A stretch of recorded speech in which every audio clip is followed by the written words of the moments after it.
Chapter 7 Without knowing how he came to be there, Oleron found himself striding over the loose board he had temporarily placed on the step broken by Miss Bengough. He was hatless and descending the stairs. Not until later did there return to him a hazy memory that he had left the candle burning on the table, had opened the door no wider than was necessary to allow the passage of his body, and had sidled out, closing the door softly behind him. At the foot of the stairs another shock awaited him. Something dashed with a flurry up from the disused cellars, and disappeared out of the door. It was only a cat, but Oleron gave a childish sob. He passed out of the gate, and stood for a moment under the "To Let" boards, plucking foolishly at his lip, and looking up at the glimmer of light behind one of his red blinds. Then, still looking over his shoulder, he moved stumblingly up the square. There was a small public house round the corner. Oleron had never entered it, but he entered it now, and put down a shilling that missed the counter by inches. "Brandy," he said, and then stooped to look for the shilling. He had the little sawdusted bar to himself. What company there was, carters and labourers and the small tradesmen of the neighbourhood, was gathered in the farther compartment, beyond the space where the white-haired landlady moved among her taps and bottles.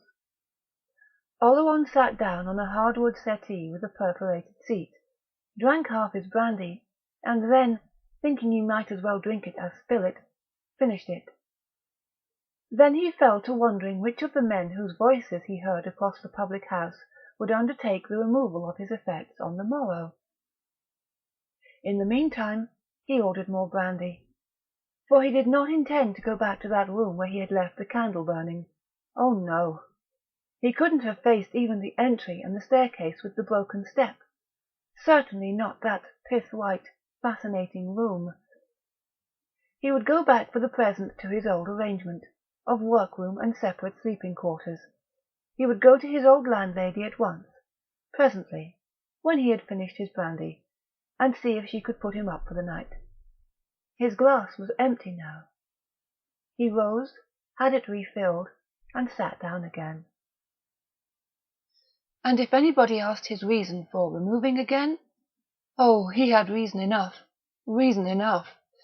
Nails that put themselves back into wood again and gashed people's hands, steps that broke when you trod on them, and women who came into a man's place and brushed their hair in the dark were reasons enough. He was querulous and injured about it all. He had taken the place for himself, not for invisible women to brush their hair in.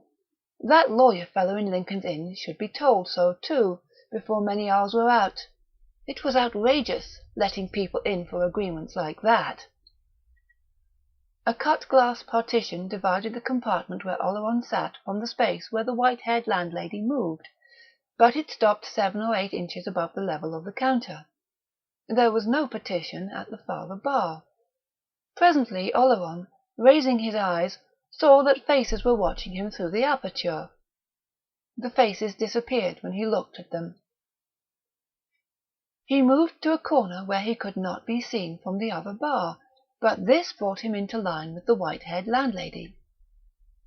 She knew him by sight, had doubtless seen him passing and repassing, and presently she made a remark on the weather. Oleron did not know what he replied, but it sufficed to call forth the further remark that the winter had been a bad one for influenza, but that the spring weather seemed to be coming at last. Even this slight contact with the commonplace studied Oleron a little. An idle, nascent wonder whether the landlady brushed her hair every night, and if so, whether it gave out those little electric cracklings, was shut down with a snap, and Oleron was better. With his next glass of brandy he was all for going back to his flat. Not go back? Indeed he would go back. They should very soon see whether he was to be turned out of his place like that. He began to wonder why he was doing the rather unusual thing he was doing at that moment. Unusual for him. Sitting hatless, drinking brandy, in a public house. Suppose he were to tell the white-haired landlady all about it. to tell her that a caller had scratched her hand on a nail, and later had the bad luck to put her foot through a rotten stair, and that he himself, in an old house full of squeaks and creaks and whispers, had heard a minute noise and had bolted from it in fright. What would she think of him? That he was mad, of course. The real truth of the matter was that he hadn't been doing enough work to occupy him. He had been dreaming his days away, filling his head with a lot of moonshine about a new Romilly, as if the old one was not good enough. And now he was surprised that the devil should enter an empty head. Yes, he would go back. He would take a walk in the air first, he hadn't walked enough lately, and then he would take himself in hand, settle the hash of that 16th chapter of Romilly. Fancy, he had actually been fool enough to think of destroying 15 chapters! And thenceforward he would remember that he had obligations to his fellow men and work to do in the world. There was the matter in a nutshell. He finished his brandy and went out. He had walked for some time before any other bearing of the matter than that on himself occurred to him.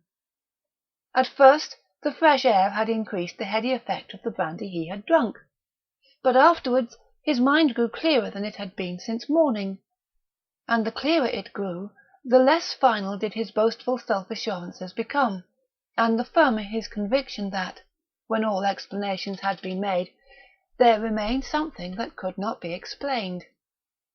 His hysteria of an hour before had passed. He grew steadily calmer, but the disquieting conviction remained.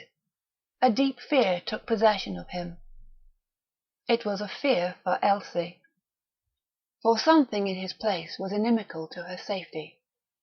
Of themselves, her 2 accidents might not have persuaded him of this, but she herself had said it.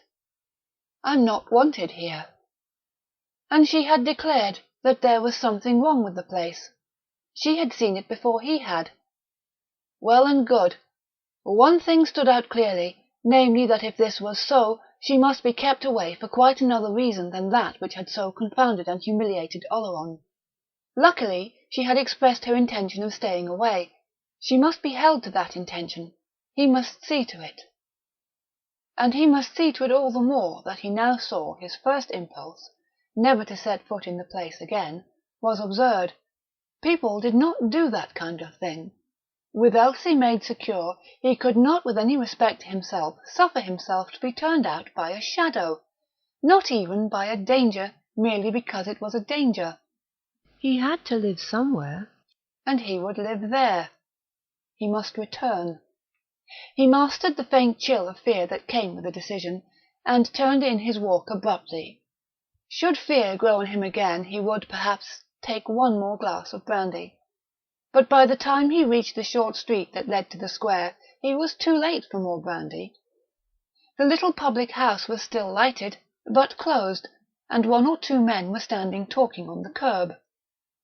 Oleron noticed that a sudden silence fell on them as he passed, and he noticed further that the long-nosed Barrett, whom he passed a little lower down, did not return his good night. He turned in at the broken gate, hesitated merely an instant in the alley, and then mounted his stairs again. Only an inch of candle remained in the Sheffield stick, and Oleron did not light another one. Deliberately he forced himself to take it up and to make the tour of his 5 rooms before retiring. It was as he returned from the kitchen across his little hall that he noticed that a letter lay on the floor. He carried it into his sitting-room and glanced at the envelope before opening it. It was unstamped and had been put into the door by hand. Its handwriting was clumsy, and it ran from beginning to end without comma or period. Oleron read the first line, turned to the signature, and then finished the letter. It was from the man Barrett, and it informed Oleron that he, Barrett, would be obliged if Mr. Oleron would make other arrangements for the preparing of his breakfasts and the cleaning out of his place. The sting lay in the tail, that is to say, the postscript. This consisted of a text of scripture. It embodied an allusion that could only be to Elsie Bengough. A seldom-seen frown had cut deeply into Oleron's brow. So that was it! Very well, they would see about that on the morrow. For the rest, this seemed merely another reason why Elsie should keep away. Then his suppressed rage broke out. The foul-minded lot! The devil himself could not have given a leer at anything that had ever passed between Paul Oleron and Elsie Bengough, yet this nosing rascal must be prying and talking. Oleron crumpled the paper up, held it in the candle flame, and then ground the ashes under his heel. One useful purpose, however, the letter had served. It had created in Oleron a wrathful blaze that effectually banished the pale shadows. Nevertheless, one other puzzling circumstance was to close the day. As he undressed, he chanced to glance at his bed. The coverlets bore an impress as if somebody had lain on them. Oleron could not remember that he himself had lain down during the day. Off-hand he would have said that certainly he had not, but after all he could not be positive. His indignation for Elsie, acting possibly with the residue of the brandy in him, excluded all other considerations, and he put out his candle, lay down, and passed immediately into a deep and dreamless sleep, which, in the absence of Mrs. Barrett's morning call, lasted almost once round the clock. Chapter 8. To the man who pays heed to that voice within him which warns him that twilight and danger are settling over his soul, terror is apt to appear an absolute thing, against which his heart must be safeguarded in a twinkle, unless there is to take place an alteration in the whole range and scale of his nature. Mercifully, he has never far to look for safeguards.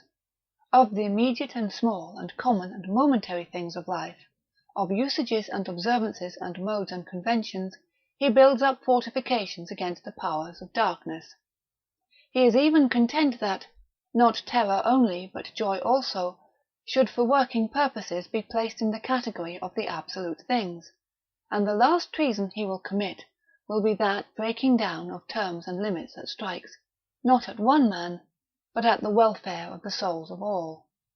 In his own person, Oleron began to commit this treason. He began to commit it by admitting the inexplicable and horrible to an increasing familiarity. He did it insensibly, unconsciously, by a neglect of the things that he now regarded it as an impertinence in Elsie Bengough to have prescribed. 2 months before, the words "a haunted house," applied to his lovely bemusing dwelling, would have chilled his marrow.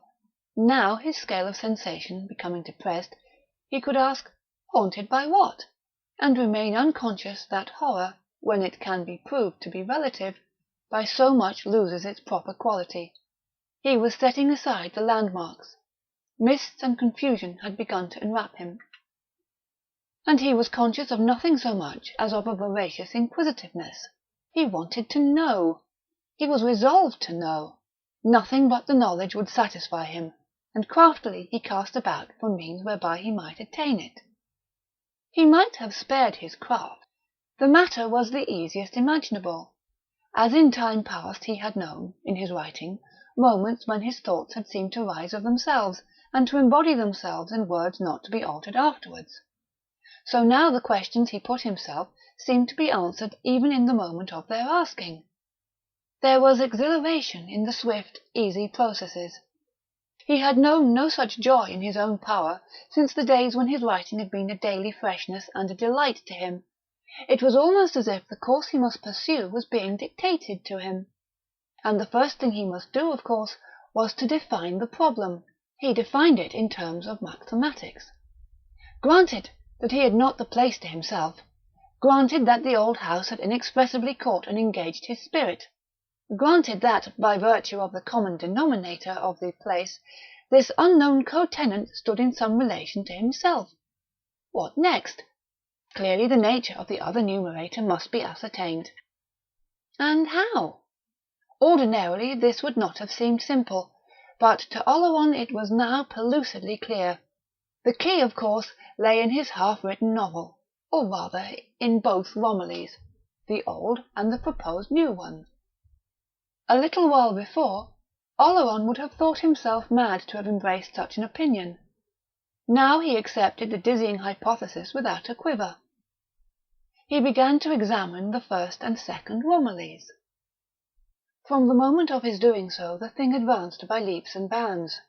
Swiftly he reviewed the history of the Romilly of the 15 chapters. He remembered clearly now that he had found her insufficient on the very first morning on which he had sat down to work in his new place. Other instances of his aversion leapt to confirm his obscure investigation. There had come the night when he had hardly forborne to throw the whole thing into the fire, and the next morning he had begun the planning of the new Romilly. It had been on that morning that Mrs. Barrett, overhearing him humming a brief phrase that the dripping of a tap the night before had suggested, had informed him that he was singing some air he had never in his life heard before, called The Beckoning Fair One. The Beckoning Fair One. With scarcely a pause in thought, he continued. The first Romilly having been definitely thrown over, the second had instantly fastened herself upon him, clamouring for birth in his brain. He even fancied now, looking back, that there had been something like passion, hate almost, in the supplanting, and that more than once a stray thought given to his discarded creation had, it was astonishing how credible Oleron found the almost unthinkable idea, had offended the supplanter.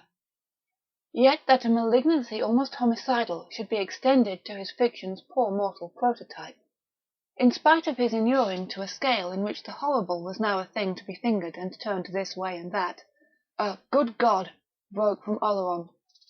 This intrusion of the first Romilly's prototype into his thought again was a factor that for the moment brought his inquiry into the nature of this problem to a termination. The mere thought of Elsie was fatal to anything abstract.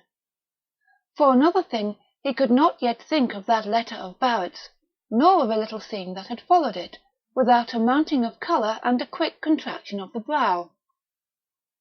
For wisely or not, he had had that argument out at once. Striding across the square on the following morning, he had bearded Barrett on his own doorstep. Coming back again a few minutes later, he had been strongly of the opinion that he had only made matters worse. The man had been vagueness itself. He had not been to be either challenged or browbeaten into anything more definite than a muttered farrago in which the words, certain things, Mrs. Barrett, respectable house, if the cap fits, proceedings that shall be nameless, had been constantly repeated. Not that I make any charge, he had concluded. Charge? Oleron had cried. I have my ideas of things, as I don't doubt you have yours. Ideas? Mine? Oleron had cried wrathfully, immediately dropping his voice as heads had appeared at windows of the square. Look you here, my man, you've an unwholesome mind, which probably you can't help, but a tongue which you can help, and shall, if there is a breath of this repeated. I'll not be talked to on my own doorstep like this by anybody, Barrett had blustered. You shall, and I'm doing it. Don't you forget there's a God above all, who has said, you're a low scandalmonger, and so forth, continuing badly what was already badly begun.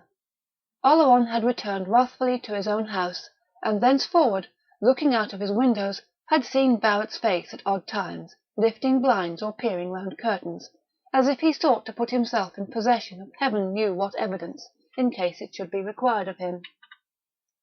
The unfortunate occurrence made certain minor differences in Oleron's domestic arrangements. Barrett's tongue, he was gathered, had already been busy.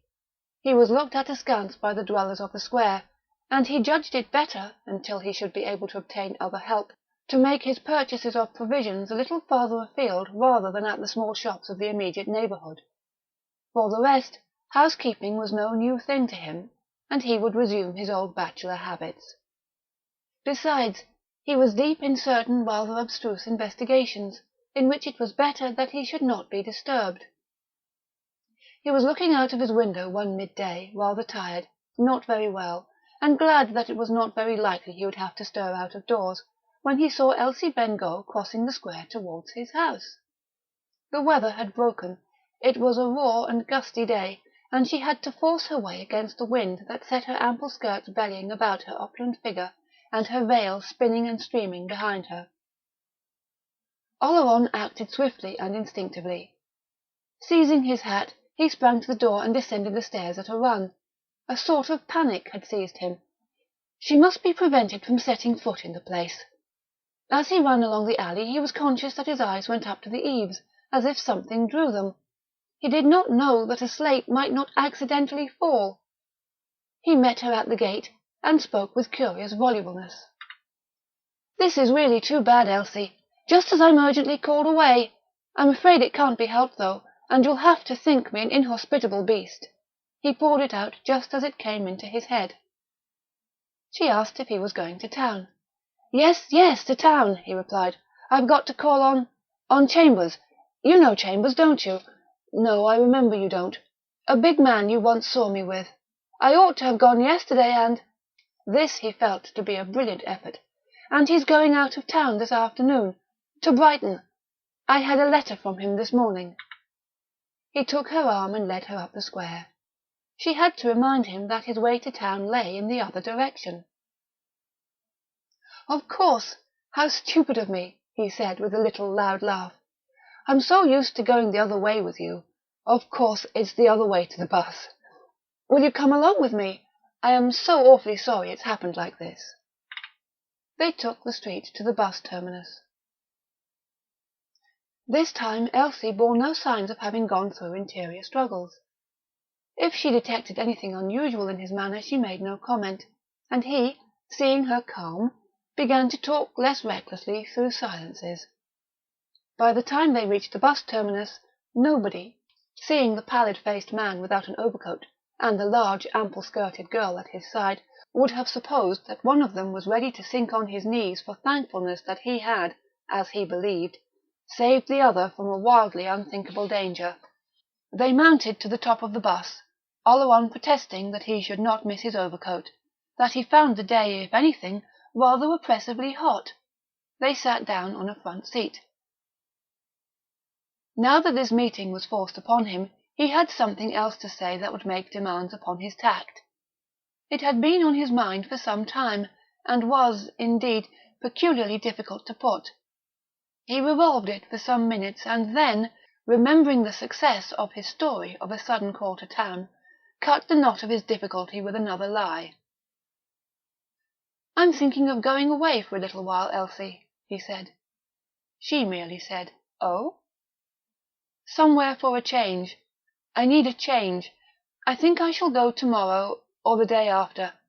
Yes, tomorrow, I think." "Yes," she replied. "I don't quite know how long I shall be," he continued. "I shall have to let you know when I am back." "Yes, let me know," she replied in an even tone. The tone was, for her, suspiciously even. He was a little uneasy.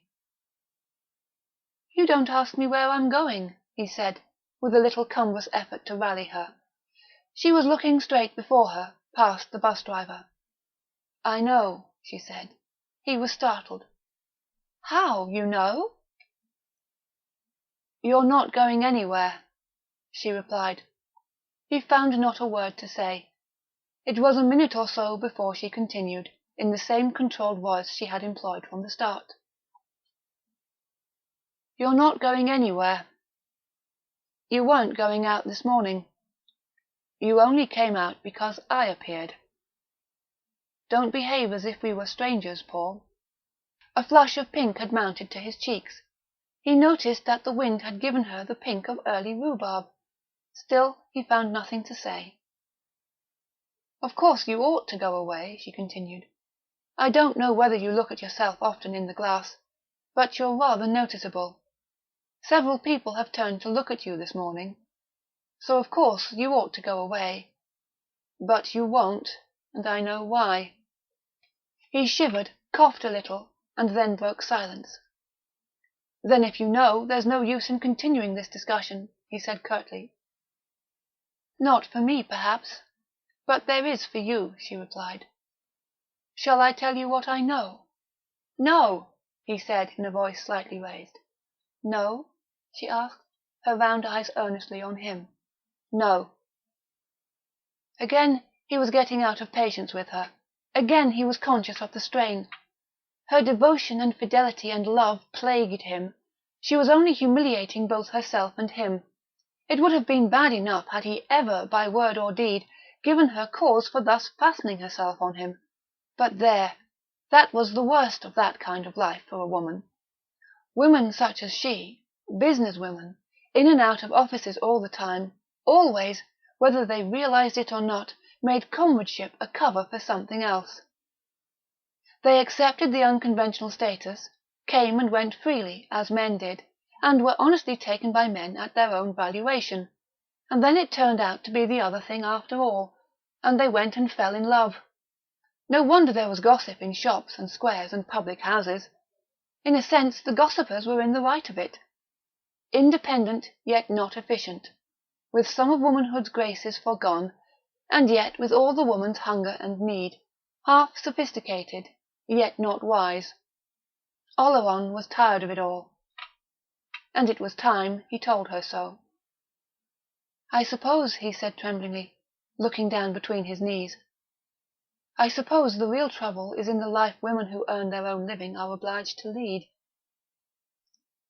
He could not tell in what sense she took the lame generality. She merely replied, "I suppose so." "It can't be helped," he continued, "but you do sacrifice a good deal." She agreed, a good deal, and then she added after a moment, "What, for instance?" "You may or may not be gradually attaining a new status, but you're in a false position today." It was very likely, she said. She hadn't thought of it much in that light. "And," he continued desperately, "you're bound to suffer. Your most innocent acts are misunderstood. Motives you never dreamed of are attributed to you. And in the end it comes to..." He hesitated a moment and then took the plunge. To the sidelong look and the leer. She took his meaning with perfect ease. She merely shivered a little as she pronounced the name. "Barrett." His silence told her the rest. Anything further that was to be said must come from her. It came as the bus stopped at a stage and fresh passengers mounted the stairs. "You'd better get down here and go back, Paul," she said. "I understand perfectly. Perfectly. It isn't Barrett. You'd be able to deal with Barrett. It's merely convenient for you to say it's Barrett. I know what it is, but you said I wasn't to tell you that. Very well. But before you go, let me tell you why I came up this morning." In a dull tone he asked her why. Again she looked straight before her as she replied, "I came to force your hand. Things couldn't go on as they have been going, you know, and now that's all over." "All over," he repeated stupidly. "All over. I want you now to consider yourself, as far as I'm concerned, perfectly free. I make only one reservation." He hardly had the spirit to ask her what that was. "If I merely need you," she said, "please don't give that a thought. That's nothing. I shan't come near for that. But..." She dropped her voice. "If you're in need of me, Paul, I shall know if you are, and you will be, then I shall come at no matter what cost. You understand that?" He could only groan. "So that's understood," she concluded. "And I think that's all. Now go back. I should advise you to walk back, for you're shivering. Goodbye." She gave him a cold hand, and he descended. He turned on the edge of the curb as the bus started again. For the first time in all the years he had known her, she parted from him with no smile and no wave of her long arm. Chapter 9. He stood on the curb, plunged in misery, looking after her as long as she remained in sight, but almost instantly with her disappearance he felt the heaviness lift a little from his spirit.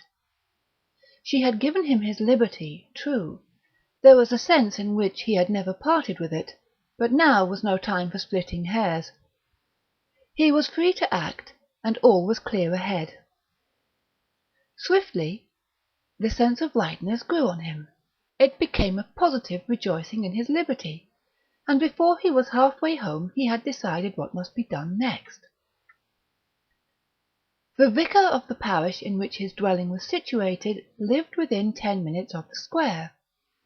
To his house Oleron turned his steps. It was necessary that he should have all the information he could get about this old house with the insurance marks and the sloping "To Let" boards, and the vicar was the person most likely to be able to furnish it. This last preliminary out of the way, and aha! Oleron chuckled, things might be expected to happen. But he gained less information than he had hoped for.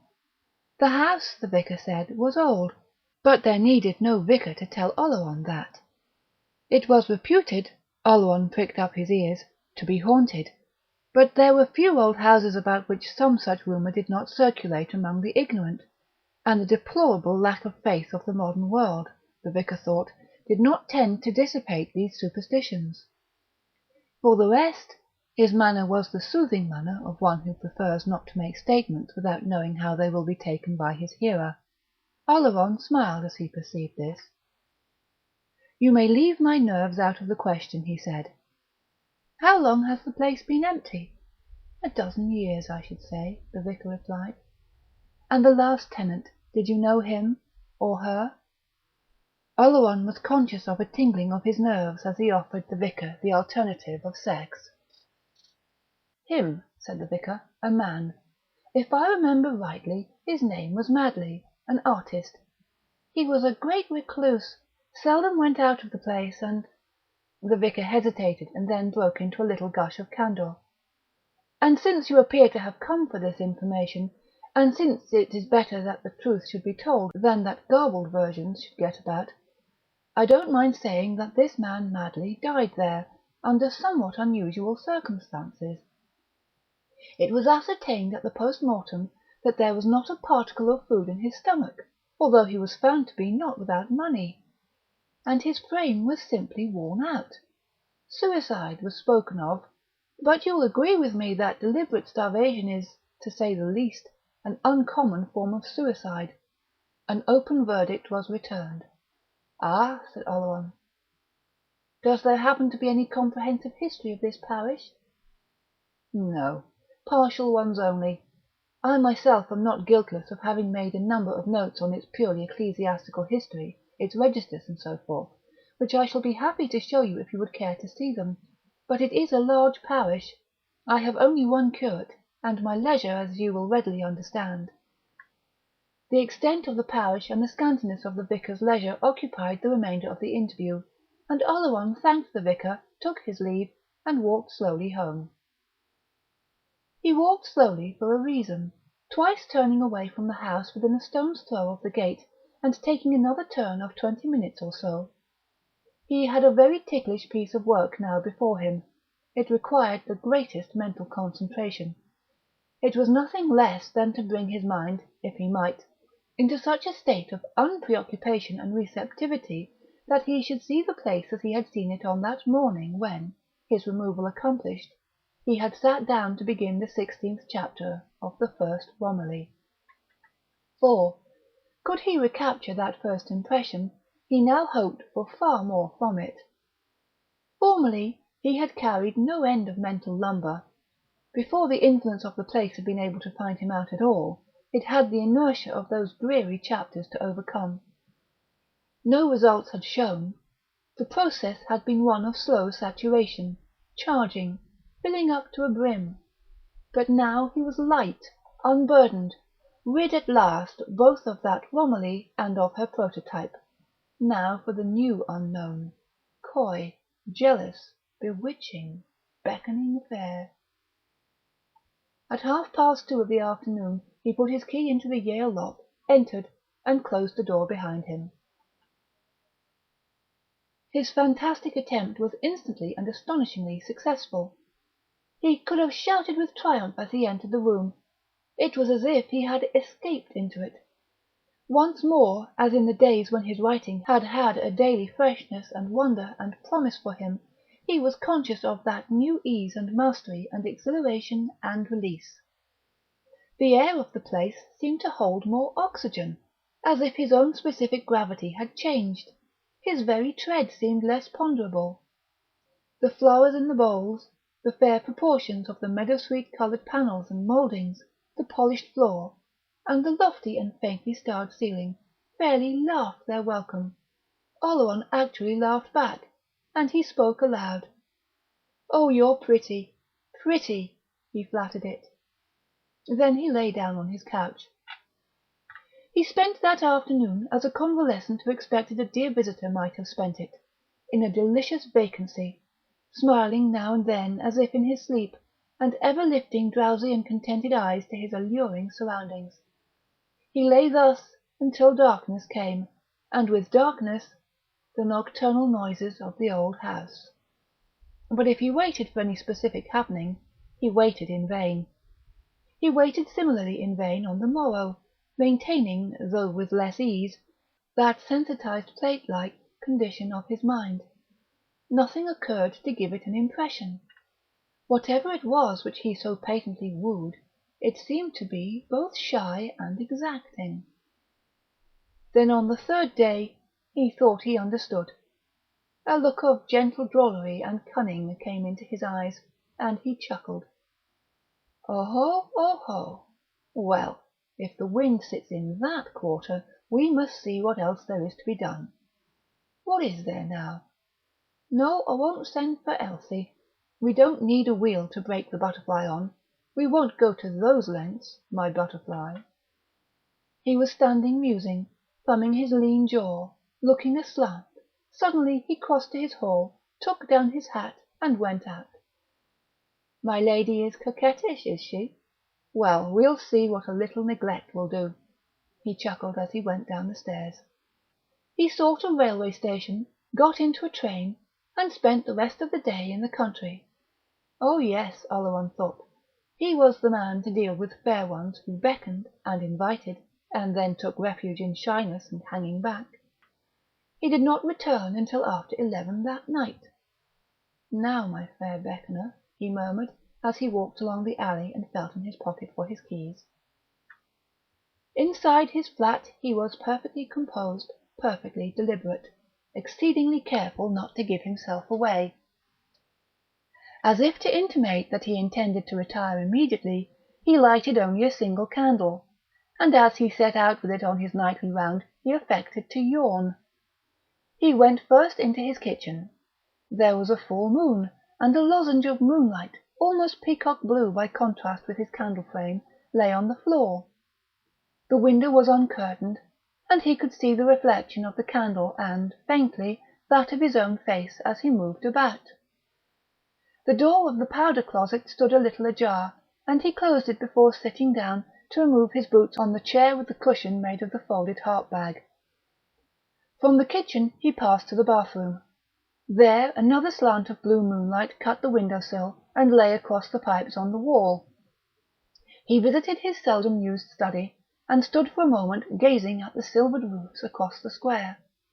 Then, walking straight through his sitting-room, his stockinged feet making no noise, he entered his bedroom and put the candle on the chest of drawers. His face all this time wore no expression save that of tiredness. He had never been wilier nor more alert. His small bedroom fireplace was opposite the chest of drawers on which the mirror stood, and his bed and the window occupied the remaining sides of the room. Oleron drew down his blind, took off his coat, and then stooped to get his slippers from under the bed. He could have given no reason for the conviction, but that the manifestation that for 2 days had been withheld was close at hand he never for an instant doubted. Nor, though he could not form the faintest guess of the shape it might take, did he experience fear. Startling or surprising it might be, he was prepared for that, but that was all. His scale of sensation had become depressed. His hand moved this way and that under the bed in search of his slippers. But for all his caution and method and preparedness, his heart all at once gave a leap and a pause that was almost horrid. His hand had found the slippers, but he was still on his knees. Save for this circumstance, he would have fallen. The bed was a low one. The groping for the slippers accounted for the turn of his head to one side, and he was careful to keep the attitude until he had partly recovered his self-possession. When presently he rose, there was a drop of blood on his lower lip where he had caught at it with his teeth, and his watch had jerked out of the pocket of his waistcoat and was dangling at the end of its short leather guard. Then, before the watch had ceased its little oscillation, he was himself again. In the middle of his mantelpiece there stood a picture, a portrait of his grandmother. He placed himself before this picture, so that he could see in the glass of it the steady flame of the candle that burned behind him on the chest of drawers. He could see also in the picture glass the little glancings of light from the bevels and facets of the objects about the mirror and candle. But he could see more. These twinklings and reflections and re-reflections did not change their position. But there was one gleam that had motion. It was fainter than the rest, and it moved up and down through the air. It was the reflection of the candle on Oleron's black vulcanite comb, and each of its downward movements was accompanied by a silky and crackling rustle. Oleron, watching what went on in the glass of his grandmother's portrait, continued to play his part. He felt for his dangling watch and began slowly to wind it up. Then, for a moment ceasing to watch, he began to empty his trousers pockets and to place methodically in a little row on the mantelpiece the pennies and halfpennies he took from them. The sweeping, minutely electric noise filled the whole bedroom, and had Oleron altered his point of observation, he could have brought the dim gleam of the moving comb so into position that it would almost have outlined his grandmother's head. Any other head of which it might have been following the outline was invisible. Oleron finished the emptying of his pockets, then, under cover of another simulating yawn, not so much summoning his resolution as overmastered by an exorbitant curiosity, he swung suddenly round. That which was being combed was still not to be seen, but the comb did not stop. It had altered its angle a little, and had moved a little to the left. It was passing in fairly regular sweeps, from a point rather more than 5 feet from the ground, in a direction roughly vertical, to another point a few inches below the level of the chest of drawers. Oleron continued to act, to admiration. He walked to his little washstand in the corner, poured out water, and began to wash his hands. He removed his waistcoat and continued his preparations for bed. The combing did not cease, and he stood for a moment in thought. Again his eyes twinkled. The next was very cunning. I think I'll read for a quarter of an hour," he said aloud. He passed out of the room. He was away a couple of minutes. When he returned again, the room was suddenly quiet. He glanced at the chest of drawers. The comb lay still, between the collar he had removed and a pair of gloves. Without hesitation, Oleron put out his hand and picked it up. It was an ordinary 18-penny comb, taken from a card in a chemist's shop, of a substance of a definite specific gravity, and no more capable of rebellion against the laws by which it existed than are the worlds that keep their orbits through the void. Oleron put it down again. Then he glanced at the bundle of papers he held in his hands. What he had gone to fetch had been the 15 chapters of the original Romilly. He muttered as he threw the manuscript into a chair. As I thought. She's just blindly, ragingly, murderously jealous. On the night after that, and on the following night, and for many nights and days, so many that he began to be uncertain about the count of them, Oleron, courting, cajoling, neglecting, threatening, beseeching, eaten out with unappeased curiosity, and regardless that his life was becoming one consuming passion and desire, continued his search for the unknown co-numerator of his abode.